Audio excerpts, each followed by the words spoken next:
ಶ್ರೀ ಗುರುಭ್ಯೋ ನಮಃ.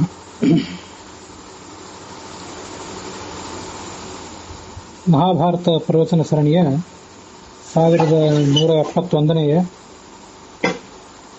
ಅನುಶಾಸನ ಪರ್ವದ 104ನೇ ಭಾಗವನ್ನು ಈ ವೈಶಾಖ ಶುಕ್ಲ ದ್ವಾದಶಿಯ ದಿವಸ, ಉಪೋಷ್ಯ ದ್ವಾದಶಿಯ ದಿವಸ ನಾವು ಶ್ರವಣ ಮಾಡಬೇಕಾಗಿದೆ. ವಾವಿಳೆ ರಾಮಸ್ವಾಮಿ ಶಾಸ್ತ್ರಿಗಳ ಪಾಠದಲ್ಲಿ ಇವತ್ತು ನಾವು ನೋಡುವಂಥದ್ದು 70ನೇ ಅಧ್ಯಾಯ. ಟಿ ಆರ್ ಕೃಷ್ಣಾಚಾರ್ಯರ ಪಾಠದಲ್ಲಿ 119ನೇದು, 120ನೇದು, ವೈಷ್ಣವ ಪಾಠದಲ್ಲಿ 115ನೇದು. ಉತ್ತರ ಭಾರತದ ಗೀತಾ ಪ್ರೆಸ್ಸಿನ ಪಾಠದಲ್ಲಿ ಈ ಅಧ್ಯಾಯಗಳು ಕಂಡುಬರೋದಿಲ್ಲ.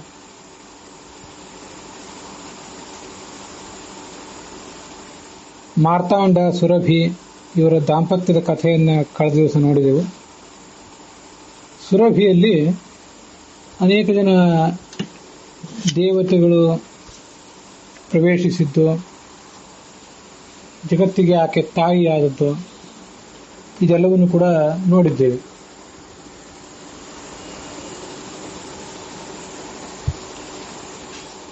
ಫೇನಪನ ಕಥೆ ಅಂತನ್ನುವುದನ್ನ ಇವತ್ತು ನೋಡೋರಿದ್ದೇವೆ. ಈಗ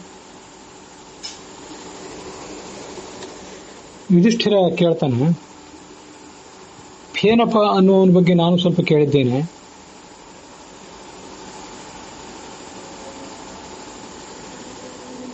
ಅವನು ಈ ಗೋವುಗಳಿಂದ ಘಾಸಿಗೊಳಗಾದನಂತೆ, ಗೋವುಗಳಿಂದ ಹಾನಿಗೊಳಗಾದ.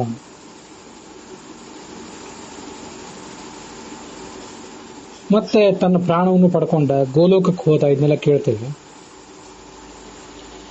ಇದರ ಬಗ್ಗೆ ನೀವು ವಿವರಗಳನ್ನು ಹೇಳ್ರಿ.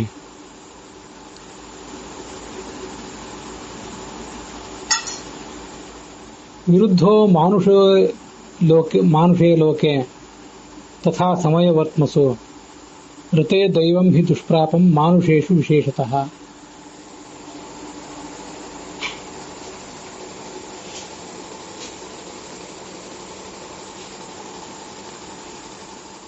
ಈ ಮನುಷ್ಯ ಲೋಕ ಅಂತ ಅನ್ನೋದು ದೇವತೆಗಳ ಸ್ವಭಾವ, ಅವರ ರೀತಿ ನೀತಿಗಳಿಗಿಂತ ವಿರುದ್ಧವಾದದ್ದು.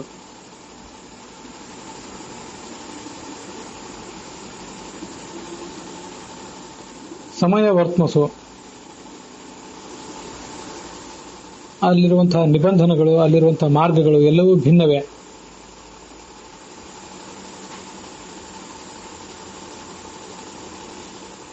ಋತೆ ದೈವಂ ಹಿ ದುಷ್ಪ್ರಾಪಂ, ದೇವತೆಗಳ ಅನುಗ್ರಹವಿಲ್ಲದೆ ಆ ಲೋಕಗಳನ್ನು ನಾವು ಪಡ್ಕೊಳ್ಳೋದು ಕಷ್ಟ. ಇದೆಲ್ಲವನ್ನು ನೀವು ವಿವರಿಸಬೇಕು. ಭೀಷ್ಮ ಆಗ ಹೀಗೆ ಹೇಳಿಕ್ಕೆ ತೊಡಗಿದ. ಭಾರ್ಗವ ವಂಶದಲ್ಲಿ ಸುಮಿತ್ರ ಅನ್ನುವ ಹೆಸರಿನ ಒಬ್ಬ ಬ್ರಾಹ್ಮಣ ಇದ್ದ. ವೇದಾಧ್ಯಯನ ಸಂಪನ್ನನಾದವನು, ಬೇಕಾದಷ್ಟು ತಪಸ್ಸನ್ನು ಮಾಡಿದವನು, ವಾನಪ್ರಸ್ಥಾಶ್ರಮದಲ್ಲಿ ಇದ್ದ. ನಿತ್ಯ 3 ಹೊತ್ತು ಸ್ನಾನ ಮಾಡ್ತಾ ಇದ್ದ, ಸಂಧ್ಯೋಪಾಸನ ಮಾಡ್ತಾ ಇದ್ದ, ಪಿತೃಗಳನ್ನ ದೇವತೆಗಳನ್ನೆಲ್ಲ ಆರಾಧಿಸಿದವನು.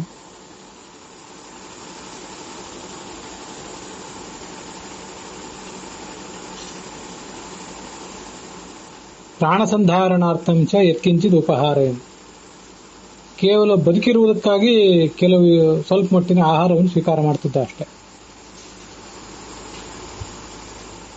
ಗಿರಿಸ್ತ್ರಿಶಿಖರೋ ನಾಮ,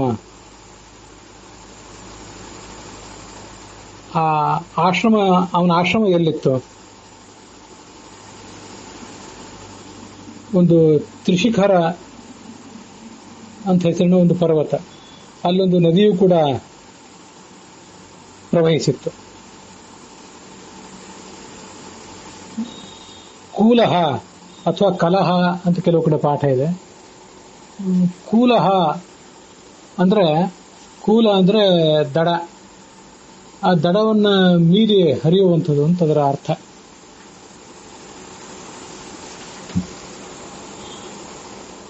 ಕುಲಜ ಇತಿ ಪುರಾಣೇಶು ವಿಶ್ರುತ ರುದ್ರ ನಿರ್ಮಿತ. ಇನ್ ಕೆಲವು ಕಡೆ ಪಾಠದಲ್ಲಿ ಕುಲಜ ಅಂತಾನೆ ಇದೆ, ರುದ್ರದೇವರು ಅದನ್ನು ನಿರ್ಮಿಸಿದ್ರು.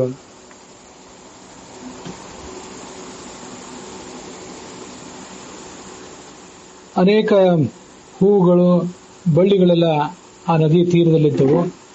ನಾನಾ ರೀತಿಯಾದ ಪಕ್ಷಿಗಳಿದ್ದವು.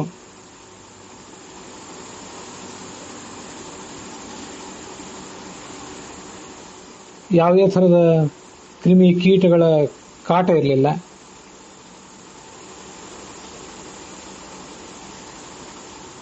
ತತ್ರ ಆಶ್ರಮ ಪದಂ ಪುಣ್ಯಂ.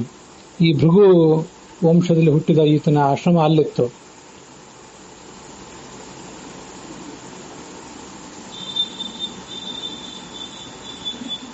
ಸುಮಿತ್ರ ತನ್ನ ಸನ್ಮಾರ್ಗದಲ್ಲಿ ಇದ್ದು ಜೀವನವನ್ನು ನಡೆಸುತ್ತಿದ್ದ. ಒಮ್ಮೆ ಆತನಿಗೆ ಒಬ್ಬ ಬ್ರಾಹ್ಮಣ ಬಂದು ಗೋದಾನ ಮಾಡಿದ. ತತ್ರ ಆಂಗಿರಸ ಕಚ್ಚಿತ ದದೌ ಗಾಂ ಶರ್ಕರೀಂ ಶುಭಾಂ.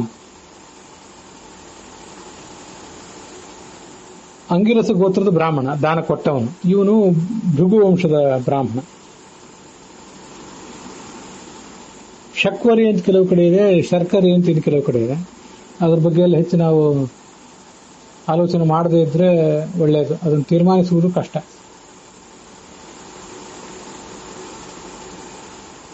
ವರ್ಷಾಸು ಪಶ್ಚಿಮೇ ಮಾಸೆ, ಭಾದ್ರಪದ ಮಾಸದಲ್ಲಿ ಅಂತ ಕೆಲವರು ಅದನ್ನು ವ್ಯಾಖ್ಯಾನ ಮಾಡ್ತಾರೆ. ಹುಣ್ಣಿಮೆ ದಿವಸ ದಾನ ಮಾಡಿದ. ಅದನ್ನು ಇವನು ದಾನ ತಗೊಂಡು ಅದನ್ನ ಗೌರವಿಸ್ತಾ ಅದನ್ನು ಸಾಕಿದ. ತುಂಬಾ ಸುಂದರವಾದಂತಹ ಒಂದು ಧೇನುವಾಗಿ ಅದು ಬೆಳೆಯಿತು. ಮೈ ಕೈಗಳು ತುಂಬಿಕೊಂಡಿದ್ದವು. ಒಂದು ಪಿಂಗಲವಾದಂತಹ ಬಣ್ಣ, ಅದಕ್ಕೆ ಮಧು ಪಿಂಗಲ, ಜೇನುತುಪ್ಪದಂತೆ ಹಳದಿ ಬಣ್ಣ, ದೊಡ್ಡ ಶರೀರ, ಸುಂದರವಾದಂತಹ ರೂಪ, ಮೃದುವಾದ ಚರ್ಮ,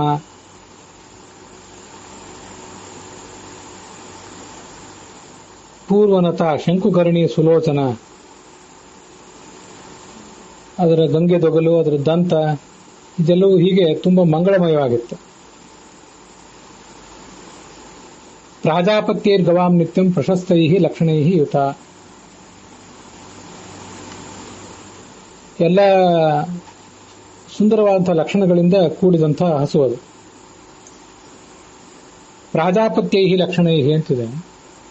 ಅದಕ್ಕೆ ಪ್ರಾಜಾಪತ್ಯ ಗೋವಿನ ಎಲ್ಲ ಲಕ್ಷಣಗಳನ್ನು ಹೊಂದಿತ್ತು ಅಂತ ಕೆಲವರು ಅರ್ಥ ಮಾಡಿದ್ದಾರೆ. ಪ್ರಾಜಾಪತ್ಯ ಗೋವು ಅಂದ್ರೆ ಏನು ಅಂತ ಅಲ್ಲಿ ಸ್ಪಷ್ಟ ಆಗೋದಿಲ್ಲ. ಅದ್ರ ಬಗ್ಗೆ ಇನ್ನಷ್ಟು ಆಲೋಚನೆ ನಾವು ಮಾಡಬೇಕಷ್ಟೆ. ಪ್ರಜಾಪತಿಗಳು ಅಂದ್ರೆ ವಸಿಷ್ಠ ಮೊದಲಾದವರು, ಕಶ್ಯಪ ಮೊದಲಾದವರು, ಅವರ ಬಳಿ ಇದ್ದಂತಹ ಒಂದು ಗೋವು ಹೇಗಿರ್ತದೋ ಅಂತ ಎಲ್ಲ ಲಕ್ಷಣಗಳನ್ನು ಪಡೆದಿತ್ತು ಅಂತ ವ್ಯಾಖ್ಯಾನ ಮಾಡಬಹುದಷ್ಟು. ಅದರ ವಯಸ್ಸು ಬಂದಾಗ ಒಂದು ಗೂಳಿಯ ಜೊತೆಗೆ ಅದು ಕೂಡಿ 2 ಕರುಗಳನ್ನು ಹೆತ್ತಿತ್ತು. ಇವನು ಅವುಗಳನ್ನು ಸಾಕಿದ. ಮುಂದೆ ಸಹಸ್ರಂಚ ಗವಾಮಭೂತ್, 1,000 ಗೋವುಗಳು ಅಲ್ಲಿ ಹುಟ್ಟಿದವು.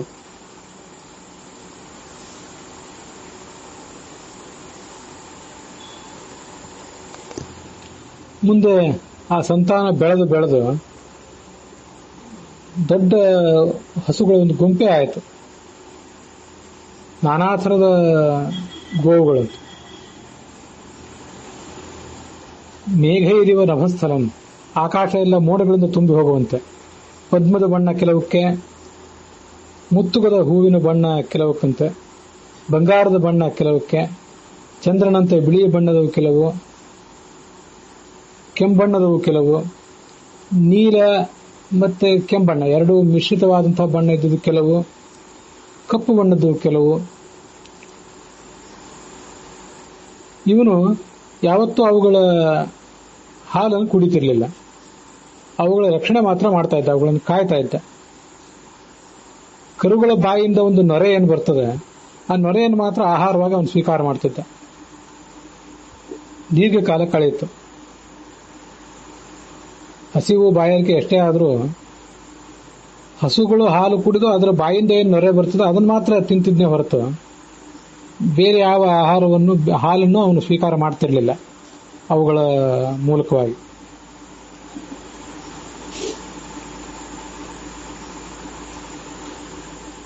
ಹೀಗೆ ಫೇನ ಅಂದ್ರೆ ನೊರೆ, ಆ ನೊರೆಯನ್ನು ಪಾನ ಮಾಡ್ತಿದ್ರಿಂದ ಅವನಿಗೆ ಫೇನಪ ಅಂತ ಹೆಸರೇ ಬಂದಿತ್ತು. ಫೇನಪಾಹ ವತ್ಸ ಫೇನಪಾಹ ಅಂತ ಭಾಗವತ ತಾತ್ಪರ್ಯದಲ್ಲೂ ಕೂಡ ಫೇನ ಅಂದ್ರೆ ಆ ಗೋವುಗಳ ಕರುಗಳ ಬಾಯಿಯಿಂದ ಒಸರುವ ನೊರೆಯನ್ನೇ ಕುಡಿಯುವವರು ವತ್ಸ ಫೇನಪರು ಅಂತ ಕೇಳಿ ಬರ್ತದೆ.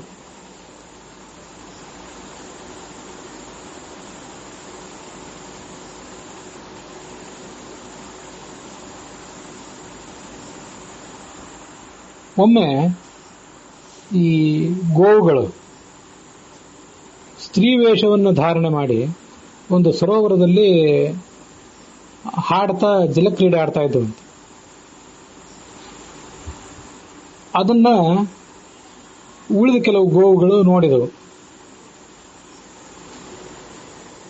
ಮಾನುಷಯಾಗಿರ ಮತ್ತೆ ಮನುಷ್ಯವಾಣಿಯಿಂದ ಕೇಳಿದವಂತೆ, ನೀವೆಲ್ಲ ಯಾರು ಅಂತ.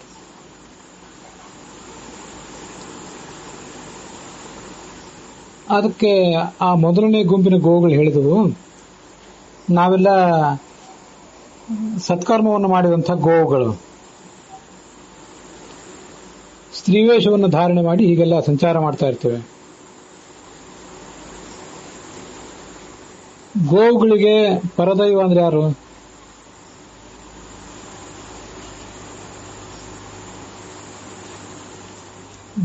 ಗವಾಂ ಗಾವಹ ಪರಂ ದೈವಂ.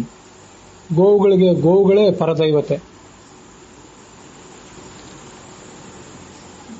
ನಮ್ಮ ಸತ್ಕರ್ಮಗಳಿಂದ ನಮಗೆ ಈ ಒಂದು ಸುಸ್ಥಿತಿ ಬಂದಿದೆ. ನಮ್ಮ ಹವಿಸ್ಸಿನಿಂದಲೇ ದೇವತೆಗಳು, ಬ್ರಾಹ್ಮಣರು ಮೊದಲಾದವರೆಲ್ಲ ತಮ್ಮ ತಮ್ಮ ತೃಪ್ತಿಯನ್ನು ಪಡಿತಾರೆ. ಅಗ್ನಿ, ಪಿತೃಗಳು ಎಲ್ಲರಿಗೂ ಕೂಡ ನಮ್ಮಿಂದಲೇ ಆಹಾರ ಸಲ್ಲುತ್ತದೆ. ಕೃಷಿರದ್ಭಿದ್ಯತ ಸದಾ, ನಮ್ಮಿಂದಲೇ ಕೃಷಿಯೂ ಕೂಡ ನಡೀತದೆ.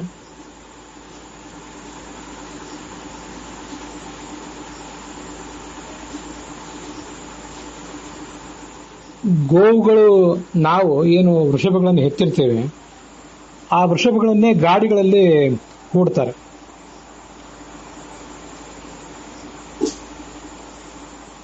ಅದರಿಂದಲೇ ಸಮಾಜದ ಎಲ್ಲ ಜನರ ಕೆಲಸಗಳು ನಡೀತವೆ. ಇಂತಹ ಸತ್ಕರ್ಮಗಳ ಪ್ರಭಾವದಿಂದಾಗಿ ನಾವು ಗೋಲೋಕವನ್ನು ಪಡೆದಿದ್ದೇವೆ. ಆದರೆ ನೀವು ನಮಗೀಗೇನು ಭೇಟಿಯಾಗಿದ್ದೀರಿ, ನೀವು ದುರ್ಗತಿಯನ್ನು ಪಡಿತೀರಿ, ನಮಗಿದು ಗೊತ್ತಾಗ್ತಾ ಇದೆ. ಸರ್ವಾಹ ರೋಹಿಣ್ಯ ಸಪ್ರಜಾಹ ಸಹ ಪುಂಗವಾಹ. ನಿಮ್ಮ ವೃಷಭಗಳು, ನಿಮ್ಮ ಸಂತಾನಗಳು, ಇವುಗಳೆಲ್ಲದರ ಜೊತೆಗೂಡಿ ನೀವು ಅಧೋಗಾಮಿನಿಯರಾಗ್ತೀರಿ. ನಮಗಿದು ದಿವ್ಯ ಚಕ್ಷುಷಿನಿಂದ ಗೊತ್ತಾಗ್ತಾ ಇದೆ. ಆವಾಗ ಈ ಎರಡನೇ ಗುಂಪಿನ ಗೋವುಗಳಿಗೆ ಚಿಂತೆ ಆಯಿತು. ನಾವು ನೀವು ಒಂದೇ ಗುಂಪಿಗೆ ಸೇರಿದವರು, ನೀವು ನಮ್ಮನ್ನು ಉದ್ಧರಿಸಬೇಕು. ನಾವು ನಿಮಗೆ ಶರಣ ಬಂದಿದ್ದೀವಿ. ನಿಮ್ಮಂತೆ ನಾವು ಶ್ರೇಷ್ಠ ಸ್ಥಾನ ಪಡ್ಕೋಬೇಕು. ಯಾವುದೇ ನಿಂದನೆಗೆ ಪಾತ್ರರಾಗಬಾರದು. ಅದಕ್ಕಾಗಿ ಏನ್ ಮಾಡಬೇಕು? ಅದಕ್ಕೆ ಮೊದಲನೇ ಗುಂಪಿನ ಗೋವುಗಳು ಹೇಳಿದವು, ರಂತಿದೇವನ ಒಂದು ಯಜ್ಞ ನಡೆದಿದೆ, 1000 ವರ್ಷದ ಯಜ್ಞ. ನೀವು ಅಲ್ಲಿ ಹೋಗಿ ಅವನ ಯಜ್ಞದಲ್ಲಿ ಪಶುಗಳಾಗಿರಿ. ಅವನ ಯಜ್ಞಕ್ಕೆ ಹೀಗೆ ಸಹಕಾರ ಕೊಟ್ಟ ಪ್ರಭಾವದಿಂದ ನೀವು ಗೋಲೋಕಕ್ಕೆ ನಮ್ಮಂತೆ ಬರ್ತೀರಿ. ಆ ಮಾತನ್ನು ಕೇಳಿ ಎರಡನೇ ಗುಂಪಿನ ಗೋವುಗಳು ನಾವು ಕೂಡ ರಂತಿದೇವನ ಕಡೆಗೆ ಹೋಗಬೇಕು ಅಂತ ಅಪೇಕ್ಷೆ ಪಟ್ಟವು. ಆಗ ಸ್ವಲ್ಪ ಆಲೋಚನೆ ಮಾಡಿದವಂತೆ. ನಮ್ಮ ಯಜಮಾನನಾದ ಈ ಭೃಗುವಂಶದಲ್ಲಿ ಹುಟ್ಟಿದ ಬ್ರಾಹ್ಮಣ ನಮ್ಮನ್ನ ಅಲ್ಲಿ ಹೋಗ್ಲಿಕ್ಕೆ ಬಿಡ್ತಾನ? ರಂತಿದೇವನ ಯಜ್ಞಕ್ಕೆ ಹೋಗಿ ಅಲ್ಲಿ ಪಶುಗಳಾಗಿ ಬದುಕಲಿಕ್ಕೆ ಅವಕಾಶ ಕೊಡ್ತಾನೇನು? ಮತ್ತೆ ಆ ದೇವನ ರಂತಿದೇವನ ಯಜ್ಞವೂ ಕೂಡ ಮಹಾಧಾರ್ಮಿಕವಾದಂತಹ ಯಜ್ಞ ಅದು. ಅವೋಚನ್ನತ ತತ್ರತ್ಯಾಹ ಭಾರ್ಗವೋ ಬದ್ಧತಾಮಿತಿ. ಈ ಭೃಗುವಂಶದ ಬ್ರಾಹ್ಮಣ ನಮಗೆ ಅಲ್ಲಿ ಹೋಗ್ಲಿಕ್ಕೆ ಸಮ್ಮತಿ ಕೊಡದೆ ಹೋದ್ರೆ ನಾವು ಅವನನ್ನು ಕೊಂದು ಹಾಕಿಬಿಡೋಣ ಅಂತ ಆಲೋಚನೆ ಮಾಡಿರುವಂತ. ಇದಲ್ಲದೆ ನಮಗೆ ಸದ್ಗತಿಗೆ ಬೇರೆ ಮಾರ್ಗವೇ ಇಲ್ಲ, ನಾವು ಹೀಗೆ ಮಾಡಬೇಕು ಅಂಥೇಳಿ ಎಲ್ಲವೂ ಅವನ ಹತ್ರ ಬಂದು ಅವನು ಪ್ರೀತಿಯಿಂದ ಇವುಗಳನ್ನ ಎಲ್ಲವನ್ನು ಬರಮಾಡಿಕೊಂಡ. ಅವನನ್ನ ಕೊಂದಾಕಿ ಬಿಡಬೇಕು ಅಂತಾದ್ರೆ ಅವನ ಕಡೆಗೆ ನೋಡಿ ಒಂದು ಕ್ರೂರವಾದ ದೃಷ್ಟಿಯನ್ನು ಬೀರಿ ಮುಂದೆ ಕೊಂದಾಕಿ ಬಿಡಬೇಕು ಅಂತ ಆಲೋಚನೆ ಮಾಡಿದ್ದವು. ಆದರೆ ಅಂತ ದೃಷ್ಟಿಯಿಂದ ಅವನನ್ನು ನೋಡ್ಲಿಕ್ಕೂ ಆಗ್ಲಿಲ್ಲ ಇವುಗಳಿಗೆ.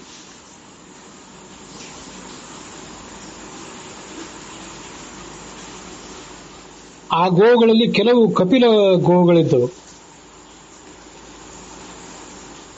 ಬೇರೆ ಬೇರೆ ಥರದ ಕಾಂತಿ ಇತ್ತು ಅವಕ್ಕೂ ಕೂಡ. ಪದ್ಮದ ಕಾಂತಿ, ಸೂರ್ಯಕಿರಣಗಳ ಕಾಂತಿ, ದ್ವಾಸವಾಳದ ಹೂವಿನ ಕಾಂತಿ. ಅವು ನಾವು ಅವನನ್ನು ಕೊಲ್ಲೋಣ, ಇದರಲ್ಲೇನು ಸಂಶಯ ಇಲ್ಲ, ಅದರಿಂದ ನಮಗೆ ಶ್ರೇಯಸ್ಸಾಗ್ತದೆ.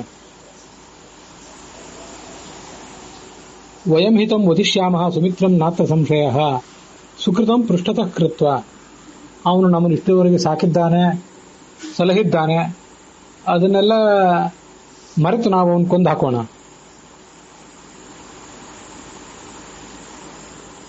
ಅಂತ ಕಪಿಲ ಗೋವುಗಳು ಹೇಳಿದಾಗ ಉಳಿದ ಗೋವುಗಳು ಹೇಳಿದವು, ಹಾಗಾದ್ರೆ ನಮ್ಮಲ್ಲಿ ನೀವು ಕಪಿಲ ಗೋವುಗಳು ಪ್ರಧಾನರಾಗ್ತೀರಿ. 100 ಗೋವುಗಳನ್ನು ದಾನ ಮಾಡಿದ ಪುಣ್ಯ ಒಂದೇ ಒಂದು ಕಪಿಲ ಗೋವನ್ನು ದಾನ ಮಾಡಿದ್ರಿಂದ ಬರ್ತದೆ. ಅದಕ್ಕಾಗಿ ನೀವು ನಮ್ಮೆಲ್ಲರ ಸದ್ಗತಿಗಾಗಿ ಅವನನ್ನು ಕೊಂದು ಹಾಕುವುದಾದ್ರೆ ಆಗಲಿ ಅಂತ ತೀರ್ಮಾನ ಮಾಡಿದರು.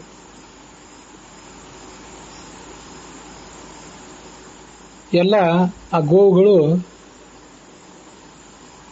ಹೀಗೆ ಆಲೋಚನೆ ಮಾಡಿದವು. ಮುಂದೆ ಯಾಸ್ತು ಗೋಮಾತರಸ್ತಸ್ಯ ಕಾಮಚಾರಿಣ್ಯ ಆಗತಾಹ ಸಮೀಪಂ ಹಿ ಸುಮಿತ್ರಸ್ಯ ಕೃತಜ್ಞಾಹ ಸಮುಪಸ್ಥಿತಾಹ. ಆ ಮೊದಲನೇ ಗುಂಪಿನ ಗೋವುಗಳಿದ್ದವಲ್ಲ, ಸ್ವರ್ಗದ ಆ ಗೋವುಗಳು ಅಂತ ಕಾಣಿಸ್ತದವು. ಅವು ಕಾಮಚಾರಿಗಳಾದಂಥ ಗೋವುಗಳು. ಅವರೆಲ್ಲ ಈ ಋಷಿಯನ್ನು ಹೊಗಳಿದವು. ನಾವು ಸ್ವರ್ಗದಿಂದ ಬಂದವರಾಗಿದ್ದೀವಿ, ಗೋಲೋಕದಿಂದ ಬಂದವರಾಗಿದ್ದೀವಿ. ಗೋಮಾತರೋ ವಯಂ, ನಿನ್ನ ಗೋಸೇವೆಯಿಂದ ಸಂತೃಪ್ತರಾಗಿದ್ದೀವಿ, ಏನಾದರೂ ವರ ಕೇಳುವುದಿದ್ರೆ ಕೇಳು. ಆಗ ಅವನೇನು ಹೇಳಿದ, ನೀವು ವರ ಕೊಡ್ತೀನಿ ಅಂತ ಹೇಳಿದ್ರಿಂದಲೇ ನನಗೆ ಬಹಳ ಸಂತೋಷ ಆಗಿದೆ. ಯಾವತ್ತೂ ನನಗೆ ಗೋವುಗಳಲ್ಲಿ ಭಕ್ತಿ ಇರಲಿ. ಭಕ್ತಿ ಯಥೈವಾದ್ಯ ತಥಾ ಸದಾ. ಇಂದಿನಂತೆ ಮತ್ತೆಂದೂ ಕೂಡ ನನಗೆ ಗೋವುಗಳ ಬಗ್ಗೆ ಭಕ್ತಿ ಇರಲಿ. ಗೋಹತ್ಯೆ ಮಾಡುವವರು ನಾಶ ಹೊಂದಲಿ, ಬ್ರಹ್ಮಹತ್ಯೆ ಮಾಡಿದವರು ಕೂಡ ನಾಶ ಹೊಂದಲಿ, ಗೋವುಗಳಿಗೆ ಯಾವತ್ತೂ ಕೂಡ ಕಲ್ಯಾಣವಾಗಲಿ. ಆಗ ಆ ಗೋಮಾತೆಗಳು ಹೇಳಿದವು, ನಮ್ಮ ಜೊತೆಯಲ್ಲಿ ಗೋಲೋಕಕ್ಕೆ ಬಾ, ನೀನು ನಮಗೆ ಪ್ರಿಯವಾದ ಮಾತನ್ನೇ ಆಡಿದ್ದಿ. ಅವನು ಹೇಳಿದ, ನಿಮಗೆ ಇಷ್ಟವಾದ ಕಡೆ ನೀವು ಹೋಗಿರಿ, ಆದರೆ ನಾನು ನನ್ನ ಆಶ್ರಮದಲ್ಲಿ ಬೆಳೆದ ಈ ಗೋವುಗಳನ್ನು ಬಿಟ್ಟು ಬರ್ಲಿಕ್ಕೆ ಅಪೇಕ್ಷೆ ಪಡೋದಿಲ್ಲ. ಇಮಾಹ ಗಾವಹ ಸಮುತ್ಸರ್ಜ ತಪಸ್ವಿನ್ಯ ಮಮ ಪ್ರಿಯಾಹ. ನಾನಿಲ್ಲದೆ ಹೋದ್ರೆ ಪಾಪ ಈ ಗೋವುಗಳನ್ನು ಯಾರು ನೋಡ್ಕೊಳ್ತಾರೆ? ಅದಕ್ಕಾಗಿ ನಾನು ಇವುಗಳನ್ನು ಬಿಟ್ಟು ಬರೋದಿಲ್ಲ, ನೀವೇ ಹೋಗಿರಿ. ಆಗ ಆ ಕಪಿಲ ಗೋವುಗಳ ನಿಶ್ಚಯ, ಕಪಿಲ ಗೋವುಗಳು ಈ ಸುಮಿತ್ರನನ್ನು ಕೊಂದು ಹಾಕಬೇಕು ಅಂತ ತೀರ್ಮಾನ ಮಾಡಿದ್ವಲ್ಲ ಮೊದಲೇ, ಅದು ಈ ಗೋಮಾತೆಯರಿಗೆ, ಗೋಲೋಕದಿಂದ ಬಂದಂತ ಗೋವುಗಳಿಗೆ ಗೊತ್ತಿತ್ತಲ್ಲ. ಅದಕ್ಕಾಗಿ ಅವುಗಳು ಈ ಭಾರ್ಗವನನ್ನ ಆಕಾಶಕ್ಕೆ ಕರ್ಕೊಂಡು ಹೋಗಿಬಿಟ್ಟವಂತೆ. ತಾಸ್ತು ತಸ್ಯ ವಚಶ್ರುತ್ವ ಕಪಿಲಾನಾಂ ಸುದಾರುಣಂ. ಈ ಎರಡನೇ ಗುಂಪಿನ ಗೋವುಗಳಲ್ಲಿ ಕಪಿಲ ಗೋವುಗಳು ಸುಮಿತ್ರನನ್ನು ಕೊಂದು ಹಾಕ್ಬಿಡ್ಬೇಕು ಅಂತ ಆಲೋಚನೆ ಮಾಡಿದ್ವಲ್ಲ, ಆದ್ರಿಂದ ಅದು ದಾರುಣವಾದ ಮಾತದು. ಅದನ್ನ ಈ ಮೊದಲನೇ ಗುಂಪಿನ ಗೋವುಗಳು ಕೇಳಿದ್ದವು. ಇವನನ್ನ ಎತ್ತಿಕೊಂಡು ಆಕಾಶಕ್ಕೆ ಹೋದ್ರು. ಅವೆಲ್ಲ ಅವನ ಸ್ಥೂಲ ಶರೀರವನ್ನು ಅಲ್ಲೇ ಬಿಟ್ಟು ಕಳೇವರಂ ತತ್ರೈವ ಸನ್ಯಸ್ಯ ತಸ್ಯ ಸನ್ಯಸ್ಯ ಮಾತರಃ ನಿಷ್ಕೃಷ್ಯ ಕರ್ಣಂ ಯೋಗಾತ್ ಆನಯನ್ ಭಾರ್ಗವಸ್ಯ ವೈ. ಅವನ ಕರ್ಣ ಅಂದ್ರೆ ಸೂಕ್ಷ್ಮ ಶರೀರ ಅಂತ ನಾವು ಅರ್ಥ ಮಾಡ್ಕೊಳ್ಬಹುದು. ಮುಂದೆ ಕರ್ಕೊಂಡು ಹೋಗಿಬಿಟ್ರು.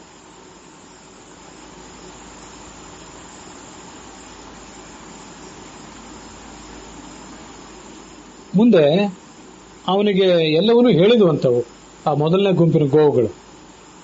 ಕಪಿಲ ಗೋವುಗಳು ಏನು ಆಲೋಚನೆ ಮಾಡಿವೆ, ನಿನಗೇನು ಮಾಡಬೇಕು ಅಂತ ಅಪೇಕ್ಷೆ ಪಟ್ಟಿವೆ, ಅದೆಲ್ಲವನ್ನೂ ಹೇಳಿದವು. ಅದಕ್ಕಾಗಿ ನಿನ್ನ ರಕ್ಷಣೆಗಾಗಿ ನಿನ್ನನ್ನು ನಾವು ಆ ಗೋಲೋಕಕ್ಕೆ ಕರ್ಕೊಂಡು ಹೋಗೋರಿದ್ದೇವೆ ಅಂತ ಹೇಳಿದವು. ಆಗ ಕಪಿಲ ಗೋವುಗಳು, ಈ ಎರಡನೇ ಗುಂಪಿನ ಗೋವುಗಳಲ್ಲಿ ಕಪಿಲ ಗೋವುಗಳೇನಿದ್ದವು ಅಲ್ಲಿ ಬಂದು ಆ ಭಾರ್ಗವನ ಸ್ಥೂಲ ಶರೀರವನ್ನು ನೋಡಿ ತಮ್ಮ ಕೊಂಬು ಗೊರಸು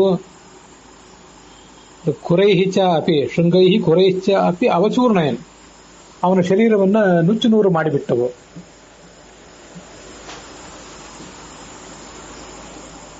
ಮತ್ತೆ ಈ ಎರಡನೇ ಗುಂಪಿನ ಗೋವುಗಳು ಈ ಕೆಲಸವನ್ನೆಲ್ಲ ಮುಗಿಸಿ ಆ ಮೊದಲನೇ ಗುಂಪಿನ ಗೋವುಗಳ ಹತ್ರ ಹೋಗಿ ಎಲ್ಲವನ್ನೂ ನಡೆದುದನ್ನೆಲ್ಲ ಹೇಳಿದವು. ಆಗ ಆ ಮೊದಲನೇ ಗುಂಪಿನ ಗೋವುಗಳು ಎರಡನೇ ಗುಂಪಿನ ಗೋವುಗಳಿಗೆ ಶಾಪ ಕೊಟ್ರಂತ. ಅಮೇಧ್ಯವದನಾ ಕ್ಷಿಪ್ರಂ ಭವಧ್ವಂ ಬ್ರಹ್ಮಘಾತಕಾಹ, ಬ್ರಹ್ಮಜ್ಞಾನಿಯಾದ ಬ್ರಾಹ್ಮಣನನ್ನು ನೀವು ಕೊಂದಿದ್ದೀರಿ, ಆದ್ದರಿಂದ ನೀವು ಅಮೇಧ್ಯ ಮುಖವುಳ್ಳವರಾಗಿರಿ ಅಂತ ಶಾಪ ಕೊಟ್ಟರು ಅಂತಿದೆ. ಏನು ಅಮೇಧ್ಯ ಮುಖವುಳ್ಳವರಾಗಿರಿ ಅಂತ? ಕೆಲವು ಬಾರಿ ಗೋವುಗಳು ಈ ಜಗತ್ತಿನಲ್ಲಿ ನಾವು ಅದನ್ನು ಗಮನಿಸಿದ್ದೇವೆ, ತಿನ್ನಬಾರದಾದಂತಹ ಹೊಲಸು ಸಂಗತಿಗಳನ್ನು, ಆರೋಗ್ಯಕ್ಕೆ ಹಾನಿಕರವಾದಂತಹ ಪ್ಲಾಸ್ಟಿಕ್ ಮೊದಲಾದವುಗಳನ್ನು ತಿಂದು ಬಿಡ್ತವೆ. ಕೆಲವು ಅಪವಿತ್ರವಾದ ವಸ್ತುಗಳನ್ನು ತಿಂದು ಬಿಡ್ತವೆ. ಅವಕ್ಕೆ ಗೊತ್ತಾಗೋದಿಲ್ಲ, ಹಸಿವಿನ ಭರದಿಂದ ಏನೇನೋ ತಿಂದು ಬಿಡ್ತವೆ.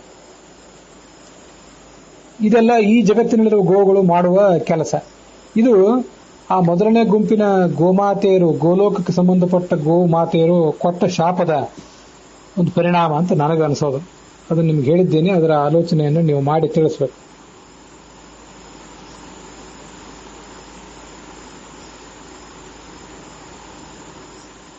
ಏವಂ ಕೃತಜ್ಞಾ ಗಾವೋ ಹಿ ಯಥಾ ಗೋಮಾತರಃ ನೃಪ ಋಷಿಶ್ಚ ಪ್ರಾಪ್ಯವಾನ್ ಲೋಕಂ ಗಾವಶ್ಚ ಪರಿಮೋಕ್ಷಿತಾಃ. ಮುಂದೆ ಆ ಗೋಮಾತೆಯರು ಈ ಉಳಿದ ಗೋವುಗಳನ್ನ, ಋಷಿಯನ್ನ ಎಲ್ಲರನ್ನೂ ಕೂಡ ದುಸ್ಥಿತಿಯಿಂದ ಬಿಡಿಸಿದವು ಅಂತ ವರ್ಣನೆ ಮಾಡ್ತಾರೆ. ಮುಂದೆ ಅಧ್ಯಾಯದಲ್ಲಿ 118ನೇ ಅಧ್ಯಾಯದಲ್ಲಿ ವೈಷ್ಣವ ಪಾಠದಲ್ಲಿ ಉಳಿದೆಲ್ಲ ಕಡೆನೂ ಕೂಡ ಅಧ್ಯಾಯ ಸಂಖ್ಯೆ ಬೇರೆ ಬೇರೆ ಇದ್ದಿರಬಹುದು. ರಂತಿದೇವನ ಯಜ್ಞದ ಕಥಾ ಇದೆ. ಎರಡನೇ ಗುಂಪಿನ ಗೋವುಗಳು ರಂತಿದೇವನ ಯಜ್ಞಕ್ಕೆ ಬಂದವು. ಅವನಿಗೆ ಅಲ್ಲಿದ್ದಂಥ ಋಷಿಗಳಿಗೆ ತಮ್ಮ ಸಂಗತಿಯನ್ನು ನಿವೇದಿಸಿಕೊಂಡವಂತೆ. ನಿಮ್ಮ ಯಜ್ಞದಲ್ಲಿ ನಮ್ಮನ್ನು ನೀವು ಪಶುಗಳನ್ನಾಗಿ ಸ್ವೀಕರಿಸಬೇಕು. ಆಗ ಅವನು ಹೇಳಿದ, ನಾಸ್ಮಿ ಶಕ್ತಃ ಗವಾಂ ಘಾತಂ, ನೂರಾರು ಸಾವಿರಾರು ಸಂಖ್ಯೆಯಲ್ಲಿ ನಿಮ್ಮನ್ನು ನಾನು ಕೊಲ್ಲೋದು ಹೇಗೆ? ಪಾಪದಿಂದ ನಾನು ಹೇಗೆ ಉದ್ಧಾರ ಕಾಣಬೇಕು?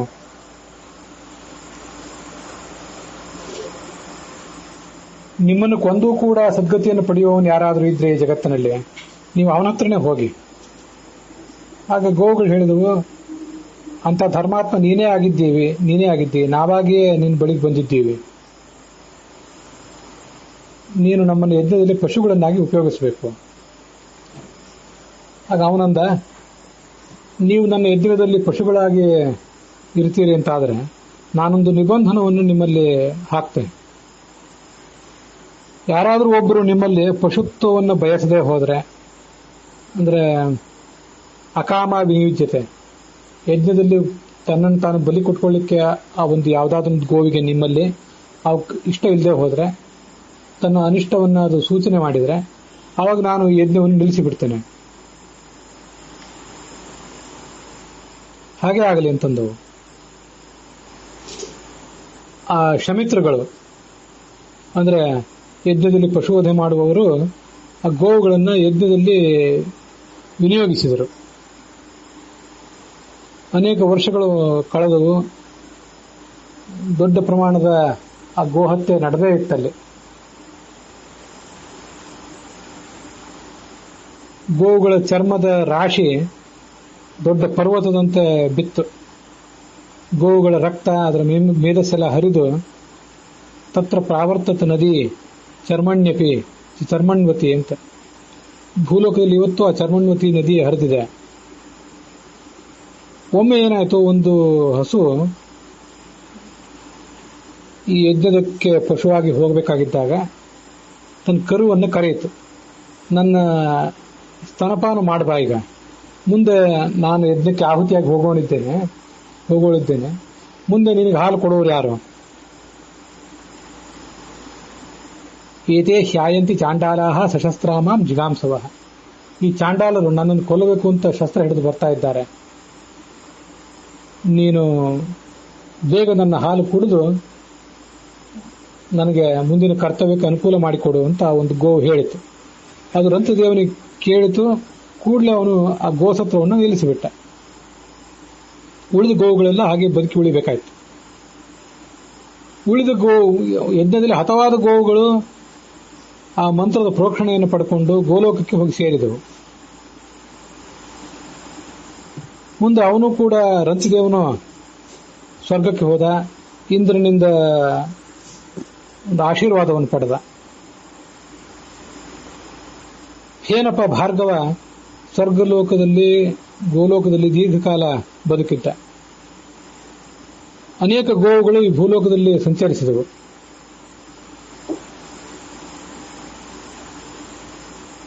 ಕೃಷ್ಣದ್ವೈಪಾಯನರು ಹೇಳಿದಂತಹ ಕಥಾ ಇದು. ಅದನ್ನು ನಾನು ನಿನಗೆ ಹೇಳಿದ್ದೇನೆ ಅಂದ್ರು ಭೀಷ್ಮರು ಯುಧಿಷ್ಠಿರನಿಗೆ.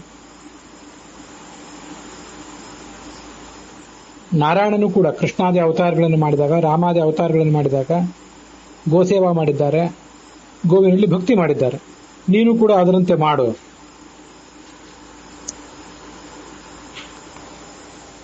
ಇಲ್ಲಿಗೆ ವಾವಿಳ್ಯ ರಾಮಸ್ವಾಮಿ ಶಾಸ್ತ್ರಿಗಳ ಪಾಠದಲ್ಲಿ 70ನೇ ಅಧ್ಯಾಯ, ಟಿ ಆರ್ ಕೃಷ್ಣಾಚಾರ್ಯರ ಪಾಠದಲ್ಲಿ 123ನೇ ಅಧ್ಯಾಯ, ವೈಷ್ಣವ ಪಾಠದಲ್ಲಿ 118ನೇ ಅಧ್ಯಾಯ ಸಮಾಪ್ತವಾಗಿದೆ. ರಂತಿದೇವನ ಕಥೆ, ಆತ ಗೋಹತ್ಯೆ ಮಾಡಿದ ಅಂತನ್ನೋದ್ರ ಬಗ್ಗೆ ಇಲ್ಲಿ ಬಂದಂತಹ ಒಂದು ವಿಷಯ. ಮತ್ತೆ ಹಿಂದೆ ಶಾಂತಿ ಪರ್ವ ಅಥವಾ ಇನ್ಯಾವುದೋ ಭಾಗದಲ್ಲಿ ಆತ ಗೋಹತ್ಯೆ ಮಾಡಿರಲಿಲ್ಲ ಅನ್ನೋದ್ರ ಬಗ್ಗೆ ಒಂದು ವಿಮರ್ಶೆಯನ್ನು ಕೂಡ ನಾನೇ ಹೇಳಿದ್ದೆ.